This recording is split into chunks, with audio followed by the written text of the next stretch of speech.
Hello there, it's International Women's Day, and I would like to bring to you my celebration of my hero, Mary. I'm writing a book at the moment called The Messiah's Mother, and I'm offering a whole new perspective on Mary. She is the most famous woman in the world.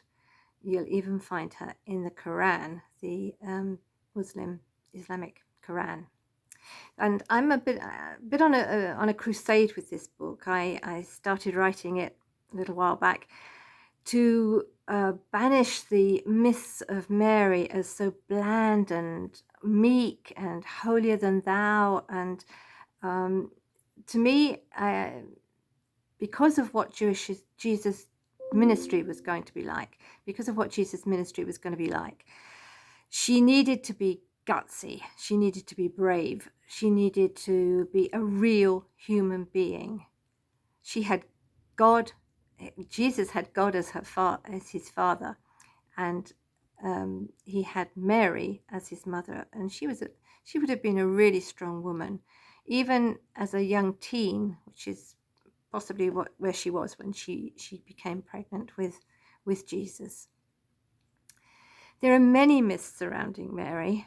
I rely for my book solely on the gospel sources and the book of Acts for the events that happened in her life. Some of the myths. Joachim and Anna were her parents. Of that, many are quite sure, but that is apocryphal. In the Quran says her parents were Imran and Hannah. Imran and Imran's wife. Imran and Imran's wife, and thought to be Hannah. There's a story that she was a temple Vestal virgin in Jerusalem. That's pretty hard to believe. It was very much a sort of Greek type of practice. There are those who assert that she grew up in Sepphoris, which is a nearby Roman settlement to Nazareth, known as Zippori. People believe that she was a lifelong virgin. However, Matthew 1, verse 25, blows that one out of the water. And in Mark and in Luke, we find mention of 4 brothers and 2 sisters, at least 2 sisters. So that doesn't seem to stand water. Yes, she was assumed into heaven, and many will tell you that's in the Bible. It is not. There is nothing to say that Mary didn't live a normal human life and died in a normal human way. So the Gospels tell us that she was impregnated by God, and also that a sword would pierce her soul. This was foretold when Jesus was a mere infant and they took him to the temple. Mary and Joseph took him to the temple. And Simeon, an elderly priest, foretold that, recognized him as the Messiah, even though he was just a babe in arms, and foretold that a sword would pierce Mary's soul, as well as Jesus' ministry being challenging and difficult. And she just sticks with him, doesn't she? She sticks with him from the beginning of his ministry to the end. What a change in her life that must have been after potentially decades in Nazareth of being quasi-husband and wife type of relationship. Joseph had very likely died when Jesus was young, and Jesus had taken over the running of the household, the responsibility along with his mother.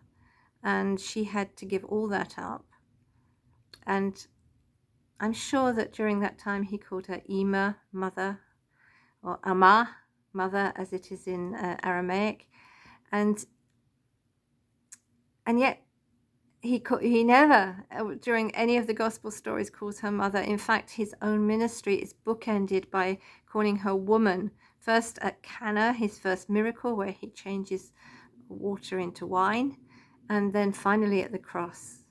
And she's still there at the cross. And she's still there at the ascension. And she's still there as they vote for new somebody to replace Judas Iscariot as the 12 disciples. She's very likely there at the Pentecost. Medieval paintings depict her as being among the men there. She was a sticker, and I just love her for that.